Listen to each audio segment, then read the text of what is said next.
എല്ലാവർക്കും നമസ്കാരം. Welcome back to my YouTube channel. Bigg Boss Malayalam season 7 episode 21 review ആണ്. നല്ലൊരു എപ്പിസോഡായിരുന്നു. ഈ പ്രൊമോയിൽ കണ്ടതുപോലുള്ള വലിയ രീതിയിലുള്ള ഫയറിംഗ് ഒന്നും ഉണ്ടായിരുന്നില്ലെങ്കിലും പറയേണ്ട കാര്യങ്ങൾ കൃത്യമായിട്ട് എല്ലാവരോടും കറക്റ്റായിട്ട് പറഞ്ഞു തന്നെ പോയിട്ടുള്ളൊരു എപ്പിസോഡാണ്.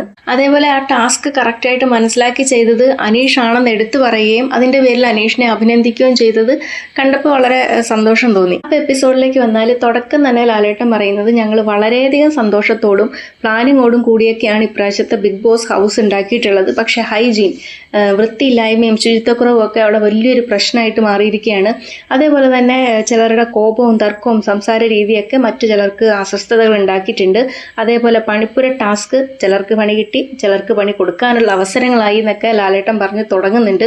അതിനുശേഷം കഴിഞ്ഞ ആഴ്ച നടന്നിട്ടുള്ള സംഭവങ്ങൾ കാണിക്കുകയാണ്. പിന്നീട് ഇന്നലെ നടന്നിട്ടുള്ള കുറച്ച് കാര്യങ്ങളും കൂടെ കാണിക്കുന്നുണ്ട്. അതിലാദ്യം കാണിക്കുന്നത് മണിയടിച്ച് അവശരായി കിടക്കുന്ന ജയിലിൽ കിടക്കുന്ന ജിസേലിനെയും ഉണ്ണിയേലിനെയാണ്.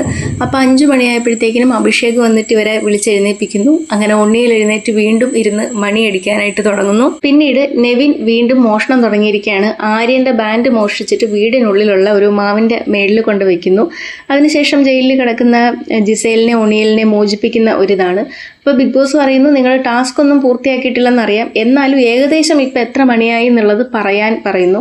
അപ്പോൾ ഇവർ ഒണിയിലും ജിസേലും കൂടെ ആലോചിച്ചിട്ട് ഇപ്പം 10:45 എന്ന് പറയുന്നു. അപ്പം ബിഗ് ബോസ് പറയുന്നു ഏകദേശം കറക്റ്റ് സമയമായതുകൊണ്ട് നിങ്ങളെ ജയിലിൽ നിന്നിട്ട് മോചിപ്പിക്കുന്നു എന്ന് പറയുന്നു.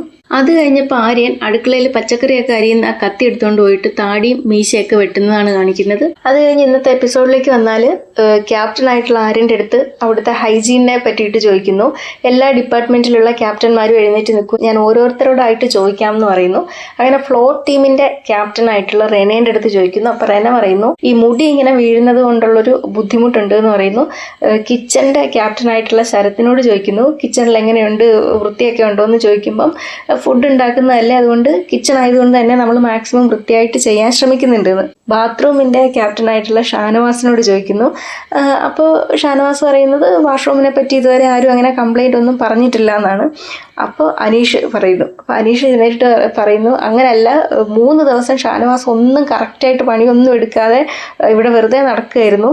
അപ്പോൾ 3-ാമത്തെ ദിവസം ഞാൻ കംപ്ലൈൻറ്റ് പറഞ്ഞു, ഷാനവാസെ നീ കറക്റ്റായിട്ട് ഇത് ചെയ്യുന്നില്ല, വേസ്റ്റ് ബിന്നിൽ നിറച്ച് പിന്നെ ടിഷ്യൂ പേപ്പർ നിറഞ്ഞു കിടക്കുകയാണ്, വേസ്റ്റ് കറക്റ്റ് സ്ഥലത്ത് കൊണ്ട് വെക്കുന്നില്ല എന്നൊക്കെ കംപ്ലൈൻറ്റ് പറഞ്ഞു എന്ന് പറയുന്നു.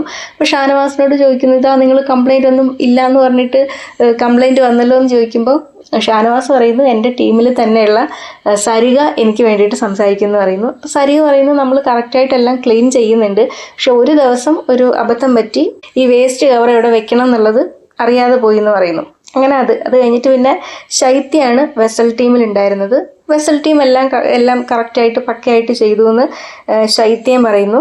അപ്പോൾ ബിന്നി എഴുന്നേറ്റിട്ട് പറയുന്നു ഈ മേക്കപ്പ് ചെയ്യുന്ന സ്ഥലത്ത് വേസ്റ്റ് ബിൻ വെച്ചിട്ടില്ല, അപ്പോൾ ടിഷ്യൂ പേപ്പർ അവിടെ ഇവിടെയൊക്കെ ഉണ്ട്, അപ്പോൾ ഫ്ലോർ ക്ലീനിൻ്റെ ക്യാപ്റ്റനായിട്ടുള്ള റെനേൻ്റെ അടുത്ത് പറഞ്ഞിരുന്നു എന്ന് പറയുന്നു. അതേപോലെ ശാരി എഴുന്നേറ്റിട്ട് പറയുന്നു കിച്ചണും അത്ര വൃത്തിയൊന്നും ഇല്ലയെന്ന്. അപ്പോൾ ലാലേട്ടൻ പറയുന്നു ഏതായാലും നിങ്ങളൊക്കെ ഒന്ന് പുറത്ത് നിൽക്കും, ഞാനൊന്ന് വീട് വന്ന് കാണട്ടെ എന്ന് പറഞ്ഞിട്ട് ലാലേട്ടൻ ബിഗ് ബോസ് ഹൗസിൻ്റെ ഉള്ളിലേക്ക് വരികയാണ്. അപ്പോൾ ഫുഡ് കഴിച്ച പ്ലേറ്റ് അവിടെ ഇരിപ്പുണ്ടായിരുന്നു. ആ പ്ലേറ്റ് എടുത്തിട്ട് മറ്റേ വാഷ് ബേസിനിലേക്ക് ഇട്ട് വെള്ളം ഒഴിച്ച് വെക്കുന്നുണ്ട്. ബെഡ്റൂമിൽ പോയി നോക്കുന്നു, ഡൈനിങ് ടേബിളിൽ നോക്കുന്നു, ബാത്റൂമിലൊക്കെ പോയി നോക്കുന്നുണ്ട്. ഇപ്പോൾ ഏതോ ഒരു സീസണിൽ സൽമാൻ ഖാൻ ഇതേപോലെ വന്നിട്ട് ഇവർ കഴിച്ചിട്ട് വെച്ചിരുന്ന പ്ലേറ്റൊക്കെ കഴുകിയൊക്കെ എടുത്ത് വെക്കുന്നുണ്ടായിരുന്നു. അതേപോലെ തന്നെ മറ്റേ സ്പൈക്കുട്ടൻ എന്ന് പറയുന്നുണ്ട്, ആ റോബോട്ടും ഉണ്ടായിരുന്നു. അപ്പോൾ അതിനെയും കൂട്ടിയിട്ട് എല്ലായിടത്തും പോയി കണ്ടിട്ട് തിരിച്ചു വന്നിട്ട് അവിടെ ഇരിക്കുന്ന ഓഡിയൻസിൻ്റെ അടുത്ത് ചോദിക്കുന്നുണ്ട് എങ്ങനെയുണ്ട് ഈ 18 പേര് ഒരുമിച്ച് താമസിക്കുന്ന ഒരു സ്ഥലത്ത് വലിയ തരക്കേടില്ലാത്ത രീതിയിൽ ഉണ്ട്, എത്ര മാർക്ക് കൊടുക്കാമെന്ന് അവിടെ ഇരിക്കുന്ന ഓഡിയൻസിൻ്റെ അടുത്ത് ചോദിക്കുമ്പോൾ 2 കൊടുക്കാമല്ലേ എന്ന് പറയുന്നു.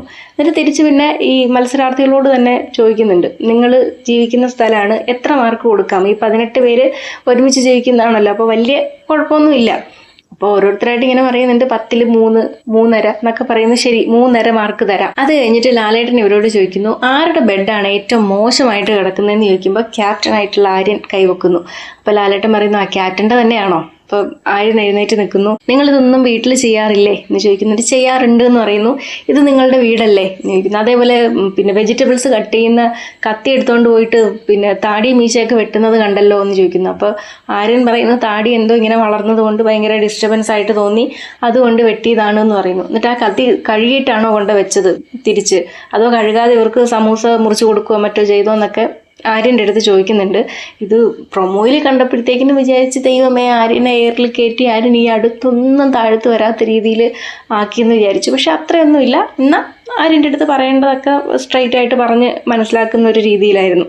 ഇതിനിടയ്ക്ക് ഈ വിഷയം ആര്യനോട് സംസാരിച്ചുകൊണ്ട് നിൽക്കുമ്പോൾ ഒറ്റ ആവശ്യമില്ലാതെ അനീഷ് അവിടുന്ന് കൈവയ്ക്കും. അപ്പോൾ ലാലേട്ടൻ ചോദിക്കുന്നതെന്നാൽ നിങ്ങൾ പറ, ഞാൻ പറയുന്നില്ല, ഞാൻ ഇവിടെ സംസാരിച്ചുകൊണ്ട് നിൽക്കുകയല്ലേ, അതിനിടയ്ക്ക് നിങ്ങൾക്ക് പറയണമെന്നാണോ, എന്താണ് നിങ്ങൾക്ക് ഇത്ര മുട്ടി ഇരുന്നൊരു കാര്യം പറയാനായിട്ട്? അപ്പോൾ അനീഷ് പറയാണ്, ഞാൻ കണ്ടിരുന്നു എടുത്ത് മുറിക്കുന്നത്. അപ്പോൾ ഒരു ക്യാപ്റ്റൻ എന്ന നിലയിൽ ക്യാപ്റ്റനായിട്ട് തന്നെ ഇങ്ങനെയൊക്കെ ചെയ്യാൻ പാടുണ്ടോ എന്ന് ഞാൻ ചോദിച്ചു എന്ന്. അപ്പോൾ ലാലേട്ടൻ ചോദിച്ചു, എന്നിട്ട് നിങ്ങളെന്താ അവിടെ വേറെ ആരോടും പറയാതിരുന്നത്? അത് ഞാൻ പറഞ്ഞില്ല, അതെൻ്റെ തെറ്റാണ്. എന്നാൽ പിന്നെ അവിടെ ഇരിക്കാൻ പറഞ്ഞു. അങ്ങനെ ആര്യൻ്റെ അടുത്ത് ചോദിക്കുന്നു. ആര്യൻ്റെ കയ്യിലുണ്ടായിരുന്ന ബാൻഡ് ലാലേട്ടൻ വന്നപ്പോൾ ആ വീട്ടിൽ നിന്ന് എടുത്തുകൊണ്ട് പോയിരുന്നു, മറ്റേ നെവിൻ മോഷ്ടിച്ച മരത്തിൻ്റെ മുകളിൽ വെച്ചിരുന്നത്. അപ്പോൾ ഇത് ആരുടെ ബാൻഡാണെന്ന് ചോദിക്കുമ്പോൾ എൻ്റെ ബാൻഡാണ് എന്ന് പറയുന്നു. അത് സൂക്ഷിക്കണമായിരുന്നു, ഇത് നഷ്ടപ്പെട്ടിട്ട് നിങ്ങൾ ഇതുവരെ എന്താ തിരക്കാതിരുന്നത് എന്ന് ചോദിച്ചു. അപ്പോൾ അത് അവിടുന്ന് ആരാണ് മോഷ്ടിച്ചതെന്നുള്ള ചോദ്യം വന്നപ്പോൾ നെവിൻ എഴുന്നേറ്റു. അപ്പോൾ ആര്യൻ അതിന് തിരിച്ചു കൊടുക്കത്തില്ല എന്ന് ലാലേട്ടൻ പറഞ്ഞു കഴിഞ്ഞു. അപ്പോൾ നെവിനോട് ആര്യൻ ദേഷ്യപ്പെടും, ഇവൻ കുറച്ച് ഓവറാണ് ഈ കാര്യത്തിൽ എന്നൊക്കെ പറഞ്ഞുകൊണ്ട് നെവിനും ആര്യനും തമ്മിൽ ഇങ്ങനെ അങ്ങോട്ടും ഇങ്ങോട്ടും സംസാരിക്കുകയാണ്. അത് കഴിഞ്ഞിട്ട് പിന്നീട് ആരുടെ ബെഡാണ് മോശമായിട്ടിരിക്കണമെന്ന് ചോദിച്ചപ്പം ശാരികേൻ്റെ ബെഡാണ്. അപ്പോൾ ലാലേട്ടൻ പറയുന്നു, നിങ്ങളല്ലേ അവർക്ക് പിന്നെ ഇത് കാണിച്ചു കൊടുക്കേണ്ടത്, വൃത്തിയാക്കിയൊക്കെ വെച്ച് കാണിച്ചു കൊടുക്കേണ്ടതെന്ന്. അപ്പോൾ ശാരിക പറയുന്നു, ഇന്ന് മാത്രമാണ് ഞാൻ അങ്ങനെ ചെയ്തത്, അപ്പോഴല്ലേ അത് കണ്ടുപിടിച്ചത്, നിങ്ങൾ വേറെ അല്ലാത്ത കാര്യങ്ങളൊക്കെ അവർക്ക് പറഞ്ഞു കൊടുക്കുന്നുണ്ടല്ലോ എന്ന് ശാരികേൻ്റെ അടുത്ത് ലാലേട്ടൻ ചോദിക്കും. അത് കഴിഞ്ഞപ്പോൾ ബ്രേക്ക് ടൈം ആണെന്ന് പറഞ്ഞ് ലാലേട്ടൻ പോയ സമയത്ത് നെവിനെതിരെ ആര്യൻ ഇങ്ങനെ പറഞ്ഞുകൊണ്ടിരിക്കുകയാണ്, ആ ബാൻഡ് പോയതിൻ്റെ സങ്കടത്തിൽ, നീ എപ്പോഴും ഇങ്ങനെയാണ്, നിൻ്റെ മേക്കപ്പ് സാധനങ്ങൾ എടുത്ത് ഞാൻ ഫ്ലഷ് ചെയ്യും, നോക്കിക്കോ, അപ്പം നിനക്കറിയാം അതിൻ്റെ ബുദ്ധിമുട്ട് എന്നൊക്കെ പറയുന്നുണ്ട്. അപ്പോൾ റെന പറയുന്നത് പേഴ്സണൽ സാധനമല്ലേ, ഇത് ബിഗ് ബോസ് വന്നതല്ലേ, ഇത് മോഷ്ടിക്കരുതെന്ന് പറഞ്ഞിട്ടില്ലല്ലോ എന്നൊക്കെ പറയുന്നുണ്ട്. അപ്പോൾ ബാക്കിയുള്ളവരെല്ലാവരും പറയുന്നത്, ഇത്രയും നേരം ആയി പോയിട്ട് നീ ഇതുവരെ തിരക്കിയില്ലല്ലോ എന്ന് പറയുന്നു. എന്നാൽ ശരി, അത് പോയത് എൻ്റെ തെറ്റാണ് എന്നൊക്കെ പറഞ്ഞിരിക്കുന്നു. പിന്നീട് ലാലേട്ടൻ വന്ന സമയത്ത് അക്ബർ എഴുന്നേൽക്കുകയാണ്. അപ്പോൾ ഈ വെസൽ ക്ലീനിങ്ങിൻ്റെ ഭാഗമായിട്ട് പറയുകയാണ്, ഇന്നലെ ഒരു അനൗൺസ്മെൻറ്റ് വന്നിരുന്നു, പൈപ്പ് എന്തോ പൊട്ടിയിരിക്കുകയാണ്, അപ്പോൾ വെള്ളം ലീക്കായതുകൊണ്ട് അവിടെ കഴുകരുത് എന്നുള്ളത്. അപ്പോൾ ലാലേട്ടൻ പറയുന്നു, എന്നാൽ വെള്ളം വരുന്നത് അക്ബറിൻ്റെ തലയിൽ കൂടെ ഒഴിക്കൂ, കുറച്ച് തണുക്കട്ടെ. എന്താണ് അക്ബറിൻ്റെ പ്രശ്നം? ഇത് ഇത്ര ആൾക്കാർ കണ്ടുകൊണ്ടിരിക്കുന്നതല്ലേ, വീട്ടിലിരിക്കുന്നവർ കാണുന്നതല്ലേ, അക്ബർ എന്തൊക്കെ ഭാഷയാണ് സംസാരിക്കുന്നത്, നിങ്ങളുടെ ശരീരഭാഷ എന്താണ് മറ്റുള്ളവരോട് സംസാരിക്കുമ്പോൾ എന്നൊക്കെ പറഞ്ഞിട്ട് അക്ബറിനോടും ശരിക്കും ദേഷ്യപ്പെടുന്നുണ്ട്. അത് കഴിഞ്ഞിട്ട് അക്ബർ അവിടെ കാണിച്ചിട്ടുള്ള ഓരോരുത്തരോടും വഴക്കിട്ടിട്ടുള്ള ഓരോ ഇതായിട്ട് വീഡിയോ ആയിട്ട് ഇങ്ങനെ കാണിച്ചു കൊടുക്കുകയാണ്. അനിമോളോട് വഴക്കിട്ടിട്ടുള്ളത്, ഷാനവാസിനോട് വഴക്കിട്ടിട്ടുള്ളത്, വീണ്ടും അനിമോളോട് വഴക്കിട്ടിട്ടുള്ളത്, പിന്നെ അനീഷിൻ്റെ അടുത്ത് വഴക്കിട്ടിട്ടുള്ളത്. അപ്പോൾ സംസാരിക്കുന്ന രീതി എങ്ങനെയാണ് എന്നൊക്കെ അക്ബറിനെ കാണിച്ചു കൊടുക്കുന്നു. എന്നിട്ട് അക്ബറിൻ്റെ അടുത്ത് കൺഫെഷൻ റൂമിലേക്ക് വരാൻ പറയുന്നു. അപ്പോൾ അവിടെ ചെന്നിരിക്കുമ്പോൾ അക്ബറിൻ്റെ ഉമ്മ വിളിക്കുകയാണ് കോളിൽ. അപ്പോൾ ഉമ്മാനോട് സംസാരിക്കുന്നു. ഉമ്മ പറയുന്നു, നീ ഇവിടെ നിൽക്കുന്നത് പോലെ കളിച്ചും ചിരിച്ചൊക്കെ നിൽക്ക്, അപ്പോൾ അവിടെ നിൽക്കുന്ന ആളെയല്ല, വേറെ ഭയങ്കര ദേഷ്യത്തിലാണ്, ഭയങ്കര ദേഷ്യമാണ്, നീ ഇത്രയും ദേഷ്യത്തിൽ സംസാരിക്കരുത്, ദേഷ്യം കുറയ്ക്കുന്നൊക്കെ പറയുന്നുണ്ട്. അത് കഴിഞ്ഞ് അക്ബർ വീണ്ടും തിരിച്ച് ലിവിങ് റൂമിലേക്ക് വരുമ്പോൾ ലാലേട്ടൻ ചോദിക്കുന്നുണ്ട്, ഉമ്മ എന്ത് പറഞ്ഞു എന്ന്. അപ്പോൾ അക്ബർ പറയുന്നു, ഉമ്മ ഞാൻ വീട്ടിലുള്ളത് പോലെയല്ല, ഇവിടെ ഭയങ്കര ദേഷ്യമാണ്, ദേഷ്യം കുറയ്ക്കണം എന്ന് പറഞ്ഞു. അപ്പോൾ ലാലേട്ടൻ പറയുന്നു, ഇതുപോലുള്ള അമ്മമാരല്ലേ ഇത് കണ്ടുകൊണ്ടിരിക്കുന്നത്, നിങ്ങൾ ദേഷ്യപ്പെടുന്ന ആൾക്കാരുടെ വീട്ടിലുള്ള അമ്മമാരും ഇത് കണ്ടുകൊണ്ടിരിക്കുമല്ലോ, അപ്പോൾ അതുകൊണ്ട് ദേഷ്യം കുറയ്ക്കുക, ഇത്രയും ദേഷ്യപ്പെടാതിരിക്കുക എന്ന് പറയുമ്പോൾ അക്ബർ പറയുന്നു, ഇനി അങ്ങനെ ചെയ്യില്ല, ദേഷ്യം കുറയ്ക്കാം എന്ന് പറയുന്നു. അത് കഴിഞ്ഞപ്പോഴാണ് നമ്മുടെ ഒണിയൽ സാബുവിനെയും അഭിലാഷിനെയും ആര്യനെയും എഴുന്നേപ്പിച്ച് നിർത്തുന്നത്. അപ്പോൾ അതിൽ ഒണിയലിനോട് ചോദിക്കുകയാണ്, എന്താണ് ഒണിയൽ, നിങ്ങൾ ലോകം കണ്ടിട്ടുള്ള മനുഷ്യനല്ലേ, അപ്പം നിങ്ങളുടെ ഭാഗത്തു നിന്നൊക്കെ ഇങ്ങനെ വരാൻ പാടുണ്ടോ, ചെരിപ്പെറിഞ്ഞതിനെ പറ്റിയിട്ട് ആര്യനോടും അഭിലാഷ് ദേഷ്യപ്പെട്ട് സംസാരിക്കുന്നതിനെ പറ്റിയിട്ടുമൊക്കെ ഇവരോട് ദേഷ്യപ്പെടുകയാണ്. എന്നിട്ട് ഇവരോട് ചോദിക്കുന്നു, നിങ്ങളെപ്പറ്റി പ്രേക്ഷകർ പറയുന്ന അഭിപ്രായം നിങ്ങൾക്ക് കേൾക്കണമെന്ന് ചോദിച്ചിട്ട് 3-4 പേരുടെ പ്രതികരണം ഇവരെ കേൾപ്പിച്ചു കൊടുക്കുകയാണ്. അതിൽ അഭിലാഷിനെയും ആര്യനെയും ഇവരെ 3 പേരെ, പ്രത്യേകിച്ച് അതിൽ ഒണിയലിനെ എടുത്ത് ഒണിയലിൻ്റെ ഭാഷേനെയും സംസാര രീതിനെയും റെനേനോടുള്ള പെരുമാറ്റത്തെയൊക്കെ കുറിച്ചിട്ട് ആൾക്കാർ സംസാരിക്കുന്നത് ഇവരെ കാണിച്ചു കൊടുക്കുകയാണ്. അതിനുശേഷം റെനേൻ്റെ അടുത്ത് ലാലേട്ടൻ ചോദിക്കുന്നുണ്ട്, നിങ്ങൾ ഒണിയലിനെ അടിച്ചോ എന്ന് ചോദിക്കുന്നുണ്ട്. അപ്പോൾ റെന പറയുന്നത് അത് പെട്ടെന്ന് എനിക്ക് ട്രിഗർ ആയപ്പോഴത്തേക്കിനും ഞാനിങ്ങനെ പിടിച്ച് തള്ളിയതാണെന്ന് ഇങ്ങനെ പറയുന്നു. അപ്പോൾ ലാലേട്ടൻ പറയുന്നു ഇത് ട്രിഗർ ആക്കുന്ന ഷോയാണ്, അപ്പോൾ നിങ്ങൾ ദേഷ്യപ്പെടാതിരിക്കുക, അത് കൈകാര്യം ചെയ്യുക എന്നുള്ളതാണ് നിങ്ങളുടെ മിടുക്ക്. അപ്പോൾ ഇവിടുന്ന് പോകുന്ന സമയത്ത് നിങ്ങൾ ഒരു ബേബീനെ പോലെ പോകണം, പുതിയൊരു ബേബീനെ പോലെ പോകണം, അങ്ങനെയാണ് വേണ്ടതെന്ന് പറയുന്നു. അതിനുശേഷം ലാലേട്ടൻ പ്രേക്ഷകരോട് മാപ്പ് ചോദിക്കുകയാണ്, ഇവരിത്തരത്തിൽ വളരെ മോശമായിട്ട് സംസാരിച്ചതിന് ഇവർക്ക് വേണ്ടിയിട്ട് ഞാൻ നിങ്ങളോട് മാപ്പ് ചോദിക്കുന്നു എന്ന് പറയുന്നു. അതിനുശേഷം ഇവരോട് പറയുകയാണ്, നിങ്ങളിൽ ആർക്കും ഒരു പ്രത്യേകതയില്ല, നിങ്ങളെല്ലാവരും ഒരേപോലെ ആയിട്ടാണ് ഞങ്ങൾ കാണുന്നത്, അതുകൊണ്ട് തന്നെ ഇനി ഇത് ആവർത്തിച്ച് കഴിഞ്ഞാൽ നേരെ എടുത്ത് പുറത്ത് കളയും, അതിനൊരു മടിയില്ല എന്ന്, ഇത് ലാസ്റ്റ് വാണിംഗ് ആണ് എന്നും ലാലേട്ടൻ പറയുന്നുണ്ട്. അങ്ങനെ ഇതൊക്കെ കഴിഞ്ഞതിന് ശേഷം ബ്രേക്ക് ടൈമിൽ അനീഷ് വന്നിട്ട് അക്ബറിൻ്റെ അടുത്ത് സംസാരിക്കുന്നുണ്ട്. കാരണം അനീഷിനെ എതിരെ തലയണ വലിച്ചെറിഞ്ഞ കാര്യമൊക്കെ ചോദിച്ചിരുന്നു അക്ബറിൻ്റെ അടുത്ത്. അപ്പം അക്ബർ കരഞ്ഞുകൊണ്ടിരിക്കുകയാണ്. അപ്പം അനീഷ് വന്നിട്ട് പറയുന്നു, സാരമില്ല, ഇനി ഇത് ആവർത്തിക്കാതിരുന്നാൽ മതിയെന്ന്. അതുപോലെ ശാരിക വന്നിട്ട് അക്ബറിനെ ഹഗ് ചെയ്യുന്നുണ്ട്, അഭിലാഷ് വന്നിട്ട് റെനേനെ ഹഗ് ചെയ്യുന്നുണ്ട്. അപ്പോഴും ഒണിയയിൽ റെനേൻ്റെ അടുത്ത് വന്നിട്ട് അത് പാച്ചപ്പ് ചെയ്യാനൊന്നും ശ്രമിക്കുന്നില്ല. അങ്ങനെ ഇതൊക്കെ കഴിഞ്ഞതിന് ശേഷം ലാലേട്ടൻ വരുന്നു. എന്നിട്ട് ഇവരോട് പറയുന്നു, സങ്കടങ്ങളൊക്കെ ഇപ്പം തൽക്കാലം മാറ്റി വയ്ക്കൂ, നിങ്ങളിൽ ആരോ അവിടെ പറയുന്നത് കേട്ടതുപോലെ ഇനി 84 ദിവസം കൂടെ അല്ലേ ഉള്ളൂ എന്ന്. അത് രേണുവാണ് ഏതോ ഒരു ദിവസം അവിടെ ഇരുന്ന് പറയുന്നത് കേട്ടു. അപ്പം ഞാനും ചിരിച്ചു. അപ്പോൾ എന്തോ ഒരു വഴക്ക് നടക്കുന്നതിൻ്റെ ഇടയ്ക്ക് എന്തോ ആണ്, ഇനിയിപ്പോൾ കൂടി വന്നു കഴിഞ്ഞാൽ 84 ദിവസം കൂടെ അല്ലേ ഉള്ളൂ എന്ന്. അപ്പോൾ അത് ലാലേട്ടൻ അവിടെ പറയുന്നുണ്ട്. അതിനുശേഷം പിന്നെ ഈ പണിപ്പുര ടാസ്കുകളെ പറ്റിയിട്ട് സംസാരിക്കുകയാണ്. അതിൽ ആദ്യത്തെ ടാസ്ക്കായിട്ടുള്ള M&Egg ടാസ്കിനെ പറ്റിയിട്ടാണ് ചോദിക്കുന്നത്. ഒണിയലിന് എന്താണ് കിട്ടിയെന്ന് ചോദിക്കുമ്പോഴത്തേക്കിനും ഉപ്പിട്ടിട്ടുള്ള കേക്കായിരുന്നു എന്ന് പറയുന്നു. അതേപോലെ അനീഷിന് എന്താ കിട്ടിയെന്ന് ചോദിക്കുമ്പോൾ പാവയ്ക്ക ജ്യൂസ് ആയിരുന്നു എന്ന് പറയുന്നു. അപ്പോൾ അതെങ്ങനെ കുടിച്ചു, അപ്പോൾ എക്സ്പ്രഷൻ പുറത്തേക്ക് വരാതിരിക്കാൻ വേണ്ടിയിട്ട് കണ്ണടച്ചിട്ടാണ് കുടിച്ചതെന്ന് പറയുന്നു. നിങ്ങളത് കുടിക്കാറുണ്ടെന്ന് ചോദിച്ചു. പക്ഷേ സത്യം പറഞ്ഞാൽ അനീഷ് അത് കുടിക്കുന്ന കണ്ടപ്പോഴത്തേക്കിനും പാവയ്ക്ക ജ്യൂസാണെന്ന് പറയേയില്ല കേട്ടോ, ഒരു എക്സ്പ്രഷനും ഇല്ലാതെ കുടിച്ചു. പക്ഷേ ഇപ്പുറത്ത് നിൽക്കുന്നവരത് കറക്റ്റായിട്ട് മനസ്സിലാക്കി. അത് കഴിഞ്ഞപ്പോഴത്തേക്കിനും അനിമൽ ടാസ്കിനെ പറ്റിയിട്ട് ചോദിക്കുന്നു. അപ്പോൾ ഷാനവാസിനോടാണ് ചോദിക്കുന്നത്. പലരും അവിടെ ഈ ടാസ്ക് എന്താണെന്ന് മനസ്സിലാക്കാതെയാണ് കളിച്ചിട്ടുള്ളതെന്ന് പറയുന്നു. അപ്പോൾ ഷാനവാസ് പറയുന്നത് ഞങ്ങളാണ് ജയിച്ചത് എന്ന്. അപ്പോൾ തോറ്റ ടീം ആരാണെന്ന് ചോദിക്കുമ്പോഴത്തേക്കിനും നെവിൻ എഴുന്നേൽക്കുന്നു. അപ്പോൾ നെവിൻ പറയുന്നു, ഞങ്ങളതിൽ കുറച്ച് എത്തിക്സ് നോക്കിയിട്ടാണ് കളിച്ചത്, ഞങ്ങളത് കറക്റ്റായിട്ട് മനസ്സിലാക്കിയാണ് കളിച്ചതെന്ന് പറയുന്നു. അപ്പോൾ ലാലേട്ടൻ ചോദിക്കുന്നു, പിന്നെ നിങ്ങൾ ബാക്കിയുള്ള കാര്യത്തിലൊക്കെ എത്തിക്സ് നോക്കിയിട്ടല്ലേ കളിച്ചുകൊണ്ടിരിക്കുന്നത്, ഇതൊരു മൈൻഡ് ഗെയിമാണ്, അപ്പോൾ ആൾക്കാർ ഓപ്പോസിറ്റുള്ള ടീം മനസ്സിലാക്കാത്ത രീതിയിൽ നിങ്ങളത് തിരഞ്ഞെടുക്കണമായിരുന്നു. അപ്പോൾ ആരാണ് കഴുകനായിട്ട് സെലക്ട് ചെയ്തതെന്ന് ചോദിക്കുമ്പോൾ അക്ബറാണ്, ഒറ്റക്കൊമ്പനായിട്ട് ആരായിരുന്നു, അപ്പോൾ അനീഷാണ് എന്നൊക്കെ പറയുന്നുണ്ട്. അപ്പോൾ അതാണ് മൈൻഡ് ഗെയിം, ഓപ്പോസിറ്റുള്ള ആൾക്കാർ കറക്റ്റായിട്ട് കണ്ടുപിടിക്കാത്ത രീതിയിൽ നിങ്ങളത് ചൂസ് ചെയ്യണമായിരുന്നു എന്ന് പറയുന്നു. അത് കഴിഞ്ഞതിന് ശേഷം പിന്നെ ഈ ത്യാഗം ടാസ്കിനെ പറ്റിയിട്ട് ചോദിക്കുന്നുണ്ട്. അപ്പോൾ അതിൽ ആദിലെ നൂറയാണ് പോയിരിക്കുന്നത്. അപ്പോൾ ആദിലെ നൂറയും എന്ത് പറ്റി, നിങ്ങൾ 750 പോയിൻറ്റ്സിന് വേണ്ടിയല്ലേ കളിക്കേണ്ടിയിരുന്നതെന്ന് പറഞ്ഞപ്പോൾ അത് ഫാമിലീനെ കാണാം എന്ന് പറഞ്ഞപ്പോഴത്തേക്കിന് ഇമോഷണലായി പോയി, അപ്പോൾ അതുകൊണ്ട് ഞങ്ങൾ ഫാമിലീനെ ചൂസ് ചെയ്തു എന്ന്. അപ്പം നിങ്ങൾക്ക് ബിഗ് ബോസിൻ്റെ അടുത്ത് ചോദിക്കാമായിരുന്നല്ലോ, ഈ അടുത്തെങ്ങാനും വരുമോ, അടുത്ത ആഴ്ച ഫാമിലി വീക്ക് ഉണ്ടാവുമോ എന്ന് ചോദിക്കാമായിരുന്നല്ലോ, നിങ്ങൾ ചോദിച്ചിരുന്നെങ്കിൽ കറക്റ്റായിട്ട് മറുപടി തന്നേനെ എന്ന് പറഞ്ഞു. പിന്നീടാണ് ധൈര്യശാലികൾ എന്ന് പറയുന്ന ടാസ്കിനെ പറ്റിയിട്ട് ചോദിക്കുന്നത്. അപ്പോൾ അനീഷിനോട് ചോദിക്കുമ്പോൾ അനീഷ് പറയുന്നു, ഇവർ രണ്ടുപേരും ആദ്യം പോകാനായിട്ട് തയ്യാറായിരുന്നില്ല, അപ്പം ഞാൻ ആദ്യം പോയി. അപ്പോൾ ആദ്യത്തെ ഇത് തന്നെ ഞാൻ എടുത്തു. ആ കാർഡിൽ എഴുതിയിരുന്നത് ഇപ്പോൾ മുതൽ സീസൺ അവസാനിക്കുന്നത് വരെ സംസാരിക്കാൻ പാടില്ല എന്നുള്ളതായിരുന്നു. അപ്പോൾ ഇപ്പോൾ മുതലെന്ന് എഴുതിയിരുന്നതിൽ ബിഗ് ബോസിൻ്റെ എന്തോ ഒരു കുബുദ്ധി ഉണ്ട് എന്നുള്ളത് ഞാൻ മനസ്സിലാക്കിയിരുന്നു. അതുകൊണ്ട് തന്നെ ആ നിമിഷം മുതൽ ഞാൻ മിണ്ടാതിരുന്നു. ഇനി അങ്ങോട്ട് എത്ര നാൾ വേണേലും മിണ്ടാതിരിക്കാം എന്നുള്ളത് തീരുമാനിച്ചിട്ട് തന്നെയായിരുന്നു ഞാനത് എടുത്തതെന്ന് പറയുന്നു. അപ്പോൾ ആര്യൻ്റെ അടുത്ത് ചോദിക്കുന്നു, അവൻ ഓൾറെഡി അവിടെ പോയി നിന്ന് കഴിഞ്ഞു. പിന്നെ രണ്ടാമത്തെ ജ്യൂസും ഇപ്പോൾ ജിസേലിൻ്റെ അടുത്ത് ചോദിക്കുന്നു, ജിസേലിന് മറ്റേ തലമുണ്ടനം ചെയ്യാനും ഉള്ളതായിരുന്നു. അപ്പോൾ ഇയാളൊന്നും മിണ്ടുന്നില്ലായിരുന്നു പറഞ്ഞപ്പോൾ അയാൾ ഓൾറെഡി അത് തിരഞ്ഞെടുത്തില്ലേ, അപ്പം നിങ്ങൾക്ക് രണ്ടുപേർക്കും കൂടെ ഡിസ്കസ് ചെയ്യാമായിരുന്നല്ലോ എന്ന് പറഞ്ഞിട്ട് ആര്യൻ പറഞ്ഞിട്ടുള്ള ഓരോ സ്റ്റേറ്റ്മെൻറ്റ്സും, അതായത് ഒരു 10-12 നിലപാടുകൾ ആര്യൻ്റെ, അങ്ങനെ അതെല്ലാം കൂടെ ഒരു വീഡിയോ ആയിട്ട് ഇങ്ങനെ കാണിച്ചു കൊടുക്കുകയാണ്. ആര്യൻ്റെ അവിടുത്തെ പെർഫോമൻസ്, പിന്നെ ആദ്യം മുടി വെട്ടാൻ പറ്റത്തില്ല എന്ന് പറയുന്നു, പിന്നെ മുടി വെട്ടാമെന്ന് പറയുന്നു, പിന്നെ അതിന് മറ്റു മത്സരാർത്ഥികളോട് ഡിമാൻഡ് വയ്ക്കുന്നു. 1000 രൂപയാണെങ്കിൽ 1000 പോയിൻറ്റ്സിന് വെട്ടാൻ പറ്റത്തില്ല, 10,000 പോയിൻറ്റ്സിന് വെട്ടാമെന്ന് പറയുന്നു. പിന്നെ റിലീജിയൻ ഇതായതുകൊണ്ട് മുടി വെട്ടാൻ പറ്റത്തില്ല, അച്ഛൻ മരിച്ചാലാണ് അങ്ങനെ വെട്ടുന്നതെന്ന് പറയുന്നു. പിന്നീട് അനുമോള് ചോദിക്കുമ്പോഴത്തേക്കിനും 10,000 പോയിൻറ്റ്സിനൊക്കെ ആയിരുന്നുണ്ടെങ്കിൽ ഞാൻ വെട്ടിയേനെ, അപ്പം അച്ഛൻ്റെ ഇതൊന്നും പ്രശ്നമല്ല എന്ന് പറയുന്നു. അങ്ങനെ നിലപാട് 1, നിലപാട് 2, നിലപാട് 3 എന്നൊക്കെ പറഞ്ഞുകൊണ്ട് അത് അതേപോലെ തന്നെ ആര്യനെ ശരിക്കും ട്രോളുന്നത് പോലെ ആ വീഡിയോ കാണിച്ചു കൊടുക്കുന്നുണ്ടായിരുന്നു. അതിനുശേഷം ലാലേട്ടൻ പറയുന്നുണ്ട് അനീഷാണ് ആ ഗെയിം കറക്റ്റായിട്ട് മനസ്സിലാക്കി അവിടെ കളിച്ചത്. അതിലിപ്പോൾ മുതലെന്നുണ്ടായിരുന്നത് ചിലപ്പോൾ ബിഗ് ബോസ് അതായിരിക്കും ഉദ്ദേശിച്ചിട്ടുണ്ടായിരുന്നത്. അപ്പം അയാൾ അത് കറക്റ്റായിട്ട് മനസ്സിലാക്കി ചെയ്തതുകൊണ്ട് അയാളെ അതിൽ അഭിനന്ദിക്കുകയാണെന്ന് പറയുന്നുണ്ട്. അത് കേട്ടപ്പോൾ ഭയങ്കര സന്തോഷം തോന്നി. കാരണം അതിനുശേഷം എല്ലാവരും കൂടെ അത്രയും അറ്റാക്ക് ചെയ്തിരുന്നു അനീഷിനെ. അപ്പം അത് കഴിഞ്ഞതിന് ശേഷം ആര്യൻ്റെ അടുത്ത് ലാലേട്ടൻ ചോദിക്കുന്നുണ്ട് ഇപ്പോൾ എന്താ നിലപാട് എന്ന് ചോദിക്കുന്നുണ്ട്. പിന്നീട് അഭിലാഷിൻ്റെ അടുത്ത് ഈ ടാസ്കിനെ പറ്റിയിട്ട് ചോദിക്കുന്നു. അപ്പോൾ അഭിലാഷ് ആദ്യം തന്നെ ആര്യൻ ചിരിച്ചപ്പോൾ ഇടപെട്ടിരുന്നു അല്ലേന്ന് ചോദിക്കുന്നുണ്ട്.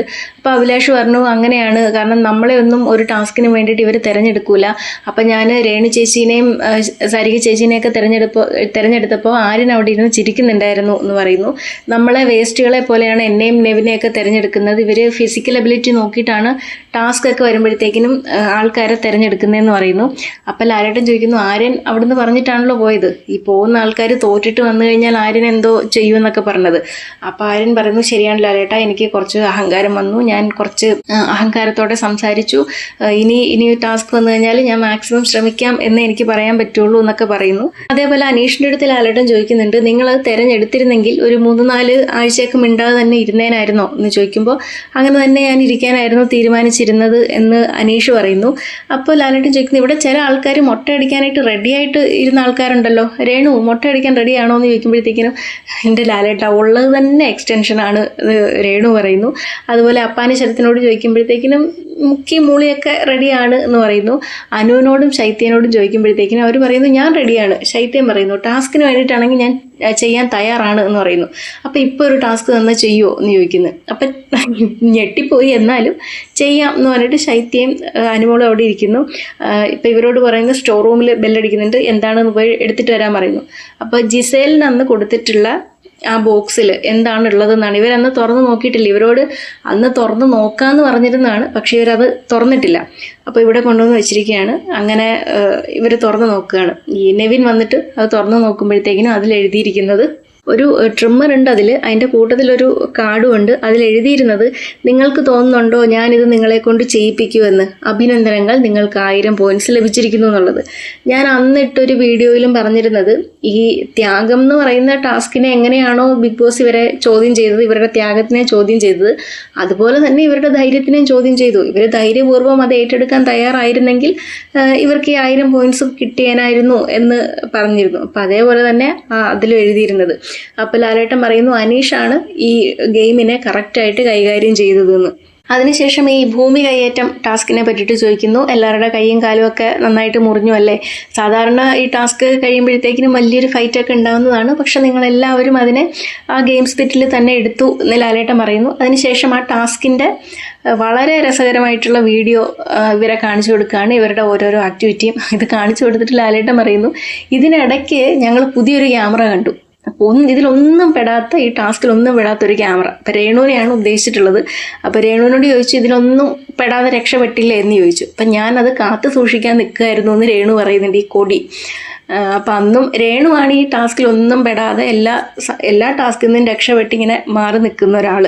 പിന്നീട് സരികേൻ്റെയും ശാരികേൻ്റെയും ഹോട്ട് സീറ്റ് ഇൻ്റർവ്യൂവിനെ കുറിച്ചിട്ട് ചോദിക്കുകയാണ്. അപ്പോൾ സരികേൻ്റെ അടുത്ത് ലാലേട്ടൻ ചോദിക്കുന്നു ആദ്യം നിങ്ങളത് വളരെ ചിരിച്ച് കളിച്ചൊക്കെ എടുത്തിട്ട് പിന്നെ അതിനുശേഷം നിങ്ങൾക്കൊരു ബുദ്ധിമുട്ടുണ്ടായി, ഹോട്ട് സീറ്റാണ്, അപ്പോൾ അവരെന്തും ചോദിക്കും, അവർക്ക് എന്ത് വേണമെങ്കിലും ചോദിക്കാം, അതുപോലെ തന്നെ എന്ത് ഉത്തരം പറയണമെന്നുള്ളത് നിങ്ങളുടെ തീരുമാനമാണ് എന്ന് പറയുന്നു. അപ്പോൾ ശാരിക പറയുന്നു ഞാൻ ഓൾറെഡി പറഞ്ഞിട്ടാണ്, ഞാൻ എന്തും ചോദിക്കും, എൻ്റെ ജോലി ഏതാണ്, അപ്പോൾ ഇങ്ങനെ ഹോട്ട് സീറ്റിൽ വന്നിരിക്കുന്ന ആൾക്കാരോട് എന്ത് വേണമെങ്കിലും ഞാൻ ചോദിക്കുമെന്ന് പറഞ്ഞിട്ടാണ് സരികേനെ അവിടെ ഇരുത്തിയത്. അതുപോലെ തന്നെ ഈ ഷോ കഴിഞ്ഞ സമയത്ത് സരിക നല്ലൊരു സ്ത്രീയാണ്, അങ്ങനൊന്നും അല്ല എന്നൊക്കെ പറഞ്ഞ് ഒരു ട്രോഫി അവിടെ ഇരുന്ന് എന്തോ ഒരു സമ്മാനവും കൊടുത്തിട്ടാണ് വിട്ടത്. അത് കഴിഞ്ഞതിന് ശേഷം ഒരു 5 മണിക്കൂറിന് ശേഷമാണ് പിന്നെ സരിക വന്നിട്ട് കരഞ്ഞ് ആകെ ഇതായത്. അപ്പോൾ സരികേൻ്റെ അടുത്ത് ചോദിക്കുന്നു നിങ്ങളോട് ആരെങ്കിലും എന്തെങ്കിലും പറഞ്ഞു തന്നതിന് ശേഷമാണോ എന്ന് ചോദിക്കുന്നത്. അപ്പോൾ സരിക പറഞ്ഞാൽ അങ്ങനൊന്നും അല്ല, എനിക്ക് തന്നെ തോന്നിയതാണെന്ന് പറയുന്നു. അപ്പോൾ സ്റ്റോർ റൂമിൽ ബെല്ലടിക്കുന്നു. അപ്പോൾ സരികേൻ്റെ അടുത്ത് പറയുന്നു സ്റ്റോർ റൂമിൽ പോയിട്ട് അത് എടുത്തിട്ട് വരാനായിട്ട്. അപ്പോൾ സരിക പോകുമ്പോഴത്തേക്കിനും ലാലേട്ടൻ നിൽക്കുന്ന ഫ്ലോറിലൊക്കെ ഭയങ്കര ലൈറ്റൊക്കെ മിന്നി മാഞ്ഞ് അങ്ങനെയൊക്കെ വല്ലാതെയൊക്കെ തെളിഞ്ഞൊക്കെ എത്തുമ്പോൾ പവർ ഫെയിലിയറാണ്, ഞാനിപ്പോൾ വരാം എന്ന് പറഞ്ഞിട്ട് ലാലേട്ടൻ പോകുന്നു. അങ്ങനെ സരിക സ്റ്റോർ റൂമിൽ പെട്ടുപോകുന്നു, ലോക്ക്ഡ് ആവുന്നു. അപ്പോൾ അപ്പുറത്തെ വശത്തൂടെ ആൾക്കാർ വന്നിട്ട് സരികേൻ്റെ കണ്ണ് മൂടിക്കെട്ടി നേരെ സ്റ്റേജിലേക്ക് വരുന്നു. എന്നിട്ട് വീട്ടുകാരോട് പറയുന്നു സരികയാണ് പ്രേക്ഷകരുടെ തീരുമാനപ്രകാരം ഈ ആഴ്ച വീട്ടിൽ നിന്ന് പോകുന്നതെന്നുള്ളത്. അങ്ങനെ സരിക എവിക്റ്റ് ആയിരിക്കുകയാണ്. അങ്ങനെ എപ്പിസോഡിൻ്റെ അവസാനം അനുമോളും ശൈത്യം കൂടി ഇരുന്ന് ഭക്ഷണം കഴിച്ചുകൊണ്ടിരിക്കുകയാണ്. അപ്പോൾ അപ്പാനി ശരത്തിൻ്റെ അടുത്തും അക്ബറിൻ്റെ അടുത്തുമായിരുന്നു സരിക ഭയങ്കര ക്ലോസ് ആയിട്ടുള്ളത്.